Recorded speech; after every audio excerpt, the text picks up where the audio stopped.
You also don't have to do any sort of swinging. The biggest thing is like once I'm finished at the top, my knuckles are facing the ceiling, my elbows are straight down to the floor, and my forearm is straight up and down.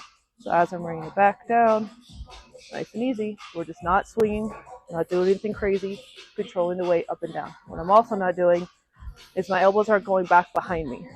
It's almost like, again, tracing the circle, swooping it forward, knuckle straight, control it back down. It's going to be dumbbell lateral raise. So again, I'm showing you seated so that you know that as you're seated, I don't want you bouncing. It's really hard to bounce this weight up when your ass is on the seat, which is what I would prefer so you know how to control the weight. So what we're doing here, my feet are going to be against the bench. I'm standing up tall. Notice how my hands, so if I'm seated here, they're kind of like right behind my butt. All you're doing, you'll see a lot of times people here, they'll raise it and they'll swing it. Imagine that all you're doing, little anatomy lesson, your deltoid's right here. It's attaching here in the middle of your humerus. All you're doing, your forearm is going to move. So you're not raising the weight with your hand. You are pushing your elbow out to the side. Notice how my hand follows. I don't even need to worry about my hand. So when you're holding onto the weights, slide. All you're doing is pushing it out to the side and parallel, slide back down.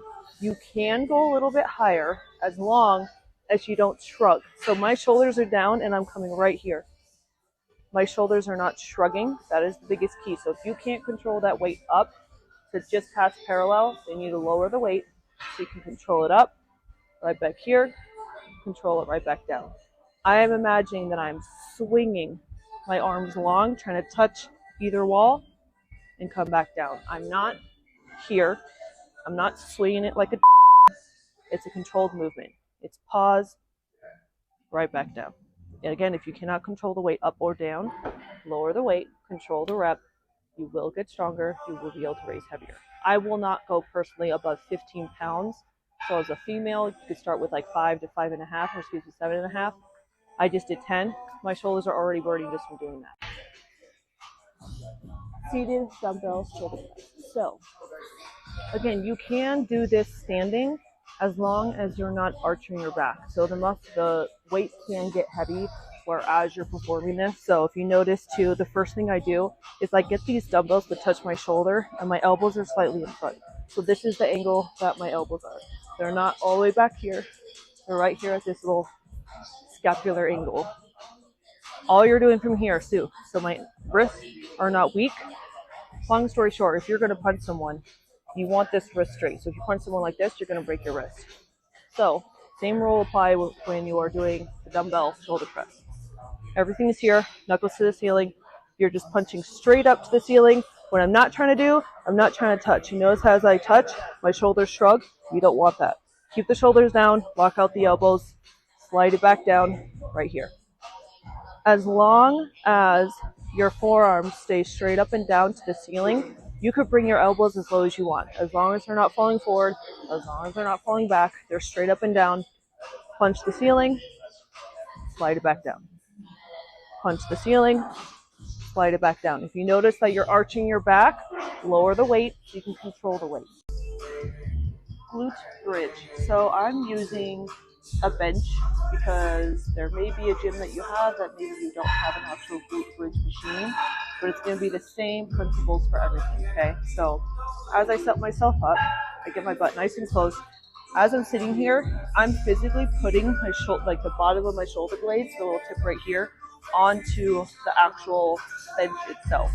Then from here, I'm just going to raise myself up, and I kind of test out where my feet are. So on here, you can see that my feet are just a little bit behind my knees. So I'm going to feel a little bit more my quads. So I'm going to bring them forward just a little bit because I want my heels directly underneath my knees. If you notice here, I'm flat at the top. I'm not arching up into it. I'm keeping my spine neutral. So push the hips back into it, keeping my spine neutral. So I'm not arching, I'm not super tucking. Neutral spine, all the way down, all the way back up. So you can have your arms outstretched, all the way down, all the way up. So my feet or about shoulder width apart. My toes are going to be slightly turned out as I'm coming up. Again, I'm squeezing my glutes to come up similar to a floor bridge. Now your shoulders are just on the bench. So drop it down, come up here. If you notice, I keep my chin tucked the whole time.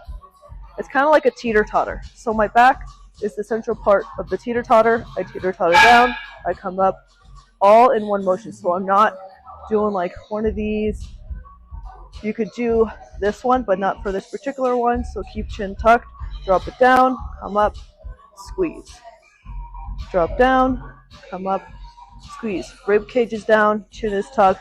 So I'm not dropping it in and then coming up into it. Everything is down in one motion. Everything comes up in one motion.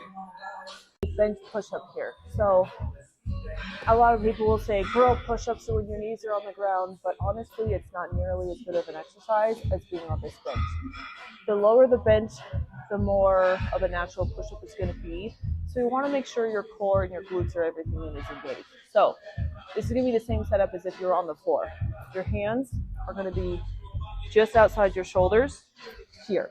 Now your chest is going to be in line with this bench. So if my hands are here, I'm going to walk my feet back. See how my butt's in the air. This is typically how everyone sets up. You're going to drop that butt. Now my chest is over my hands. Now to perform this properly, what you don't want to do, yeah, my butt's falling. You're still tucking your hips. Feel like when you're in the glute bridge, you tuck those hips. I want you to squeeze your glutes down. It's going to feel weird, but your core is engaged and your glutes are strong. When you drop that chest all the way down, notice how I'm going to brush my chest, but notice how my elbows are going back towards my hip. They're not wide, they're back. So as I press, everything is coming up at the same time. You don't have to get the chest down. I don't care, especially for my online clients. If you can only do here, right back up, or if you can only go here, right back up, but your whole body is in alignment, that is what's most important. What I don't want you to do is drop and then you're like trying to wiggle your way up. Everything is strong in alignment. So you look like a ramp. Shoulders, hips, knees, toes, all in one line. Drop, pause, press. Drop, pause, press. Get as low as you can while keeping that body straight. You will get stronger and you will be able to get that chest to bar. If you don't have a bench, maybe you have a Smith machine, which you'll see right here. We're going to do a little bit of this action. So you can always do a Smith machine to see how I could go this a little bit higher.